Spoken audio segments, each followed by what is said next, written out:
Hello everyone. तो देखो, आज हमारा चैप्टर है वो है हिस्ट्री का 7th चैप्टर, ठीक है, जिसका नाम क्या है, आधुनिकीकरण के रास्ते। आधुनिकीकरण के रास्ते का मतलब ये होता है कि पहले आपको पता हो कि जो दुनिया थी वो पहले बहुत पीछे थी, लेकिन अगर आप आज देखें तो आज इसमें बहुत प्रौद्योगिकी आ चुकी है, इसमें बहुत उन्नति आ चुकी है, ठीक है। तो हम ये जानेंगे कैसे किन किन देशों ने अपनी सफलता को हासिल करा। इसमें हमारे पास सबसे पहले जो नाम है वो आता है जापान का। कि देखो, जापान आज भी आधुनिकीकरण है, वो पहले भी आधुनिकीकरण ही था, ठीक है। इसमें पहले भी बहुत आधुनिकीकरण था, लेकिन हुआ क्या बीच में कि जब सेकेंड वर्ल्ड वॉर आया तो जापान थोड़ा सा वीक हो गया, ठीक है। तो जापान क्या हो गया भाई, थोड़ा सा वीक हो गया। तो इसको सही करने के लिए यहाँ पे क्या हुआ, इन्होंने बहुत कदम उठाए।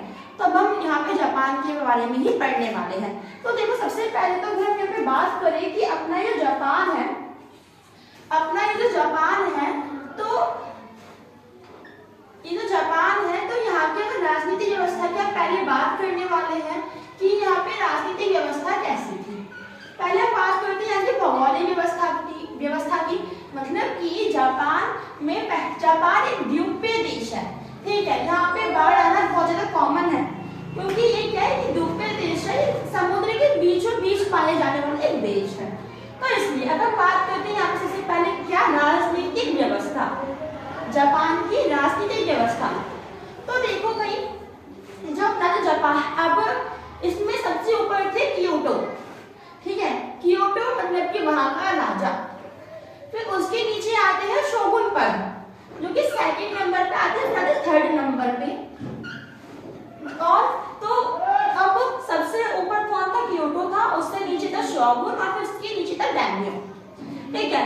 अगर हम इसके एक एग्जांपल उठाए समझने के लिए, तो हम यहाँ पे एक एग्जांपल लिख सकते हैं अपनी इंडिया की गवर्नमेंट। जिस तरह से इंडिया में सबसे ऊपर होता है क्या, पीएम, है ना। कि पीएम से नीचे क्या होता है हमारा सीएम, और सीएम से नीचे फिर हमारे ग्राम पंचायत के जो मुखिया होते हैं। तो लाइक इसी तरीके से यहाँ पे भी था कि यहाँ पे सबसे पहले था क्योटो। अब हुआ यहाँ पे क्या कि जो क्योटो था वो उसकी जो पावर, धीरे धीरे उसकी पावर क्या होने लगी, खत्म होने लगी। 12वीं शताब्दी तक आते आते इसकी पावर खत्म हो गई। तो यहाँ पर ज्यादा जो पावरफुल है वो बन गए हमारे शोगुन, ठीक है। और जो जापान था वो उस वक्त 250 हिस्सों में बटा हुआ था। तो इन 250 हिस्सों को अच्छे से चलाने के लिए यहाँ पे कौन आया, डैम्यो आए, जिन्होंने जापान के 250 हिस्सों को अच्छे से चलाया, ठीक है। अब अगर हम बात करें कि ये जो जापान है, तो यहाँ पे इसी वक्त में 3 बदलाव हुए थे, जिससे जो जापान की जो अर्थव्यवस्था वो सही हो गई, ठीक है। तो यहाँ पे अगर हम एक इसके ऊपर शॉर्टकट याद करें, शॉर्टकट, ठीक है, तब यहाँ पे जैसे तलवार, स्वायत्तता और भूमि। अब अगर बात की तीनों का मतलब क्या है, जापान में दाइम्यो के अलावा एक और वर्ग था जिसको कहते हैं समुराई वर्ग, जो कि मेनली योद्धा वर्ग था, जिसका काम था लड़ाई करने में, जो इन तीनों को क्या देता था, प्रोटेक्शन देता था, वागी फौज अगर तरीके से माने तो। यहाँ पे इन्होंने सबसे पहले तो क्या बोला कि जो तलवार होगी, तलवार का फीलिंग, जो हथियार होंगे वो केवल बस किसके पास होंगे, समुराइयों के पास होंगे, ठीक है। अब समुराई के पास होने से इन्होंने क्या कर दिया, अब ऐसे क्या हो, जापान में शांति आई, उधर शांति व्यवस्था का निर्माण हुआ। अब यहाँ पे सेकंड है स्वायत्तता। स्वायत्तता का मतलब ये होता है कि थोड़ी सी उसको अधिकार दीजिएगा। तो यहाँ पे जो डैम्यो थे इनको स्वायत्तता दी गई, उनको थोड़ी सी पावर भी दी गई। और रहता भूमि वर्गीकरण, भूमि वर्गीकरण किया गया, ठीक है। अब भूमि वर्गीकरण का मतलब ये है कि यहाँ पे इन्होंने ये पता लगाया कि जापान में कितनी भूमि है, और उसमें से कितनी जो भूमि है वो अच्छी उपजाऊ है, और कितनी भूमि कम उपजाऊ है, कौन सी भूमि का कौन ज्यादा जिड़दाता है, कौन जिड़का। इससे इन्होंने, इसका फायदा क्या हुआ इन्हें, तो इसका फायदा ये हुआ कि जहाँ पे अच्छी उपजाऊ वाली भूमि है वहां से इन्होंने अच्छा टैक्स वसूलना चालू कर दिया। तो इस तरीके से आप देख सकते हैं कि किस तरह से वहां की राजनीतिक व्यवस्था क्या थी और वहां के 3 बदलाव क्या क्या थे, ठीक है। अब मैं इसको थोड़ा सा इरेज कर देती हूँ, स्टॉप।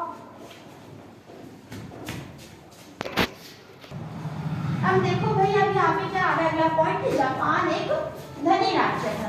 जापान जो है वो आज भी एक धनी राज्य है और वो पहले भी एक धनी राज्य था। आज तो हमें पता नहीं है वहाँ पे अब बहुत ज़्यादा टेक्नोलॉजी है, लेकिन वो पहले भी इतना धनी राज्य कहना है। अब उस रीजन जानते देखो, जापान ने ना क्या करा कि उसने जो कपड़े होते हैं, जो मसाले होते हैं, वो उसने दूसरे देशों से मंगवाए।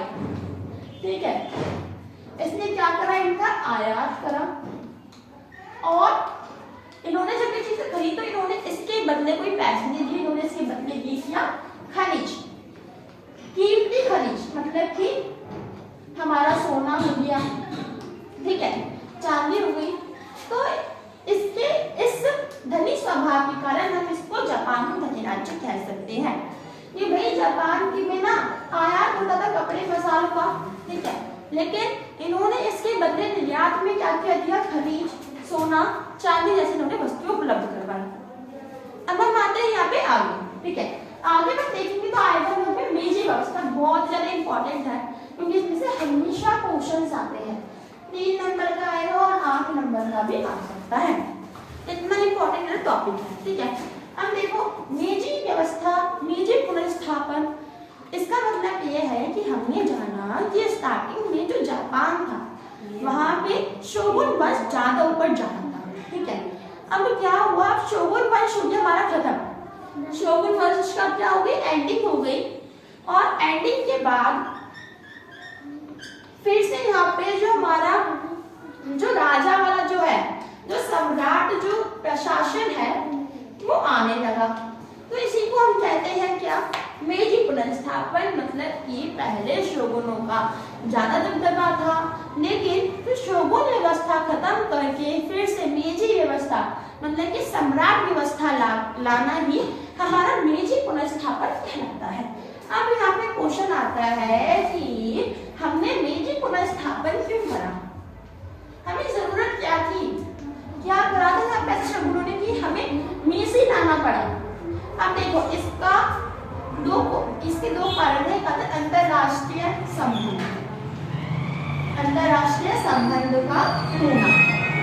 ठीक है, कि अंतरराष्ट्रीय संबंध थे इसलिए यहाँ पे मेजी पुनर्स्थापन आया। और दूसरा जो पॉइंट है वो ये है कि कूटनीतिक संबंध के कारण यहाँ पे मेजी आया। वहां की जनता थी, जो जापान की जनता थी, वो बहुत ही ज्यादा प्रभावी थी। इन्होंने 1868 में अपना आंदोलन करा, 1867 में आंदोलन करा, और इस आंदोलन के कारण क्या हुआ, यहाँ पर जो ये शोगुन है ना, जो अपने शोगुन थे, इनका दबदबा हो गया खत्म। शोगुन 1868 के बाद ये वहां पे नहीं दिखी, इनकी स्वायत्तता नहीं चली, और इसी वर्ष आया किया मेजी पुनर्स्थापन का। ठीक है, आई होप कि आपको ये जो पॉइंट्स है आपको समझ में आ गए होंगे। अब हम आते हैं इसके आगे, इरेज कर देते हैं इसको अब जल्दी से।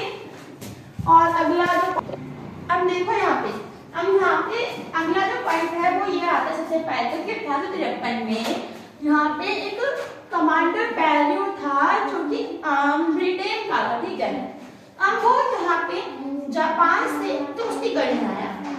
अब उसका जापान से दोस्ती करने का जो मेन जो लक्ष्य था वो ये था कि वो चीन से दोस्ती कर सकी। ठीक है, या फिर अपना निवेश बना सकी, क्योंकि देखो पहले के जमाने में चीन तक बहुत ज्यादा प्रभावी एक देश बन के रहा, अभी भी है। और जो चीन है वहाँ पे मेनली जो वहाँ की जो फसलें हैं वो वहाँ की बहुत अच्छी है, हमें वहाँ के जो कपड़े हैं, जो ऊन वगैरह है, वो हमें यहाँ पे अच्छी से अच्छी मिलती है। तो यहाँ पे अपना कार्य करवाने के लिए कमांडर बैरियो आया था 1853 में जापान को दोस्ती का प्रस्ताव देने। अब वो जापान को दोस्ती का प्रस्ताव देने इसलिए आया क्योंकि उसे चीन को अपना उपनिवेश बनाना था और अपने जो काम है वो उसे करवाने थे। इतना क्लियर हो गया। एक अगर हम बात करें कि एक ये भी कारण है जिस कारण यहाँ पे मेजी आया था, मेजी व्यवस्था आई थी, जो कि मैं आपको बता सकती हूँ कि शोगुन हट गए, सम्राट व्यवस्था आ गई।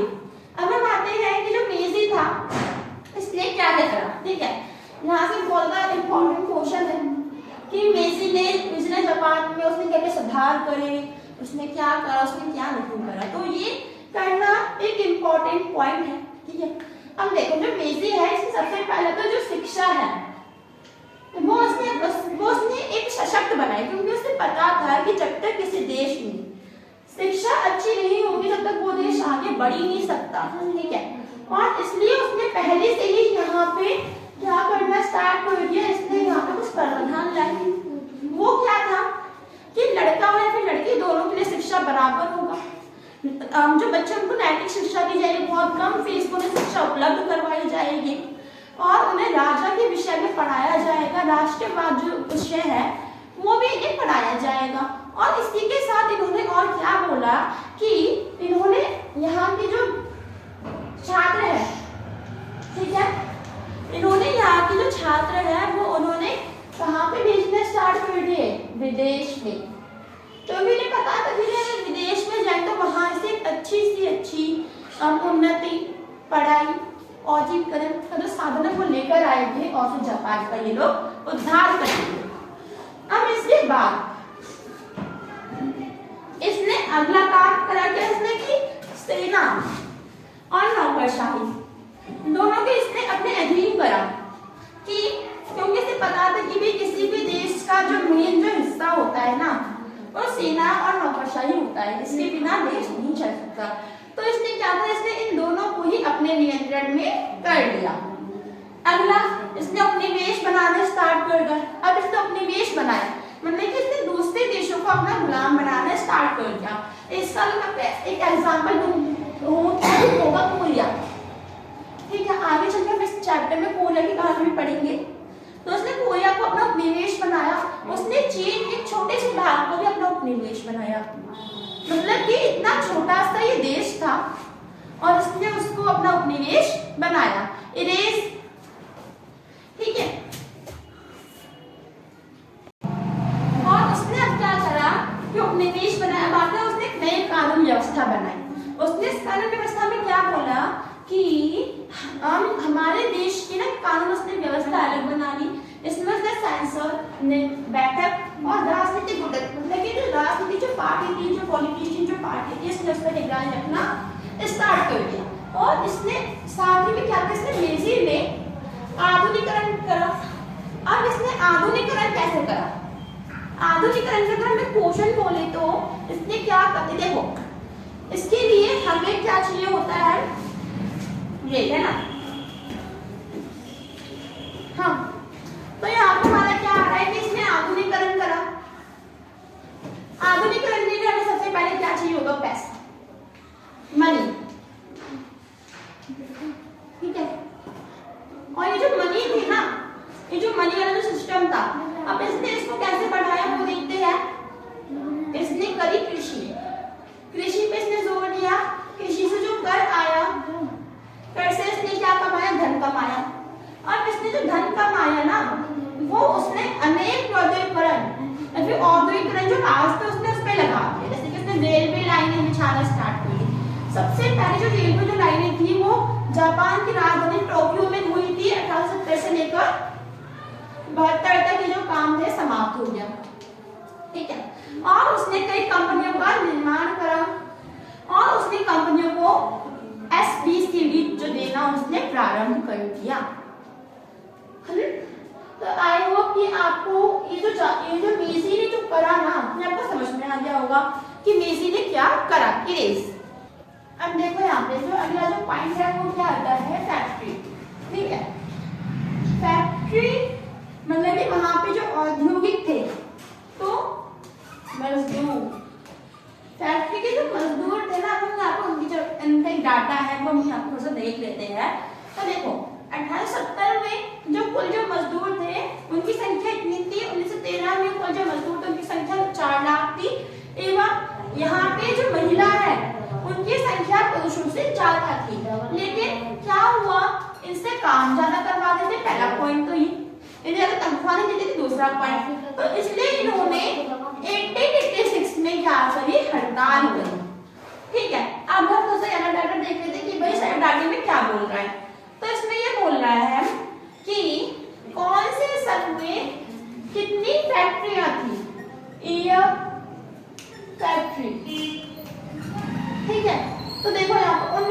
1900 में 1000 थी, 1920 में 2000 थी, 1930 में 4000 थी, और 1940 में 5,05,000, 55,000 हम कह सकते हैं। अब इतनी सारी फैक्ट्रियां, अब इनके कारण भाई जहाँ पे फैक्ट्री ज्यादा होगी वहां पे औद्योगिकरण होगा, लेकिन वहां पे एक पॉइंट और होगा, वो हमारा पॉल्यूशन। ठीक है, पॉल्यूशन के कारण क्या हुआ, वहां के जो पेड़ ज्यादा कटने लगे फैक्ट्री की वजह से, वहां पे जल प्रदूषण, वायु प्रदूषण एक्सेट्रा ज्यादा होने लगा। तो इसलिए यहाँ पे 1879 में हड़ताल हुई, और इस हड़ताल का परिणाम ये हुआ कि जापान की सरकार ने सोच लिया कि वो औद्योगिकरण भी करेंगे, लेकिन वो इस औद्योगिकरण को करेंगे जिससे कि उनके पर्यावरण को कुछ खतरा ना हो। तो उन्होंने यही यहाँ पे पॉइंट अपना प्लस पॉइंट रखा। अब हम आते हैं यहाँ पे क्या, आक्रामक राष्ट्रवाद, मतलब कि जापान में क्या हुआ, धीरे धीरे ना लोकतंत्र आने लगा। लोकतंत्र आया तो अब क्या होगा, अब वहां पे लोकतंत्र के माध्यम से जो लोग होंगे वहां पे क्या देंगे, वोट देंगे। तो उसने उनकी जो संसद थी उनको कहते हैं क्या, डाइट। उनकी संसद का नाम था डाइट। वहां पे फिर सम्राट सैन्य बल जो कमांडर वहां के प्रधानमंत्री बने थे। इन्होंने 1899 में एक प्रस्ताव रखा कि जो जापान जो देश है वहां की जो मंत्री परिषद, उनके जितने जो मंत्री होंगे वो सेवारत जनरल होंगे, मतलब कि ऐसे लोग जिन्होंने मिलिट्री में भाग लिया होगा। ठीक है, मतलब कि जो मिलिट्री के वो सदस्य रह चुके होंगे, कोई आम व्यक्ति ऐसे ही उठकर नहीं बन सकता क्या, मंत्री परिषद का एक अध्यक्ष। अब देखो यहाँ पे अगला ही पॉइंट ये और आता है, पश्चिमीकरण परंपरा। ये इंपॉर्टेंट पॉइंट है, लेकिन 8 नंबर के लायक ये है, 3 या फिर 2 नंबर जाकर। अब देखो यहाँ पे पश्चिमीकरण परंपरा, तो यहाँ पे पश्चिमीकरण का मेन मीनिंग ये है कि जो जापान है उसने औद्योगिक होने के लिए उसने जो पश्चिमी जो देश है, मतलब कि जो यूरोपीय जो देश है, इसने उनकी तकनीकी अपनाना स्टार्ट कर दी कि वहां पे जो लोग हैं उनका औद्योगिकरण कैसा होता है, वहां पे लोगों ने क्या क्या नीतियां अपनाई। तो उन्होंने वही करा। तो यहाँ के एक बड़े जो बुद्धिजीवी जिनका नाम था फुकुओकावा योशिची, इन्होंने क्या बोला कि जो जापान होगा उसे अपने आप में से एशिया निकालना पड़ेगा, मतलब कि उसे यूरोपीय जो देश है उसे उनकी तरह बर्ताव करना पड़ेगा, उन्हें उनकी तरह रहन सहन की जरूरत है। लेकिन इसी के साथ परंपरावादी भी था, मतलब कि यहाँ पे एक बुजुर्ग था जिनका नाम था मियाके सेतसुरी। इन्होंने क्या बोला, जरूरी नहीं कि अगर हमें औद्योगिक होना है तो हम अपनी परंपराएं भूल जाएं। अगर हमें औद्योगिक होना है तो हमें अपनी परंपराओं को भी साथ चलकर चलना पड़ेगा। ठीक है, क्योंकि अगर हमारी परंपरा ही नहीं होगी तो हमारा वजूद क्या होगा। हम अगर एशिया में है तो हमें अपने वजूद भी बनाना जरूरी है। ये इम्पोर्टेंट नहीं है कि हम पश्चिमी रहे तो हमारा वजूद ही ना बचे। ठीक है, इतना क्लियर हो गया। अब यहाँ पे एक पॉइंट और है जिसमें रोजमर्रा की जिंदगी। रोजमर्रा की जिंदगी में ज्यादा कुछ नहीं है। रोजमर्रा की जिंदगी में ये है कि पहले के जो लोग उन्होंने ये सोचा कि वहां पे जो परिवार होता था तो वहां का जो प्रमुख वो कौन था, वो था आदमी, वो था पुरुष। ठीक है, लेकिन अब क्या हुआ, जैसे जैसे समय बदला वैसे वैसे वहां का जो प्रधान है वो नारी भी हुई और पुरुष भी हुआ, और इसी के साथ वहां के जो लोग थे उन्हें उन दोनों को ही बैंक लोन दिया गया। ठीक है, और बहुत कम कीमत पे घर प्रदान किए गए, उनके लिए मनोरंजन जो साधन है वो भी लाए गए। आई होप आपको इतना समझ में आ गया होगा। बस एक टॉपिक और है, उसके बाद ये क्लियर हो जाएगा।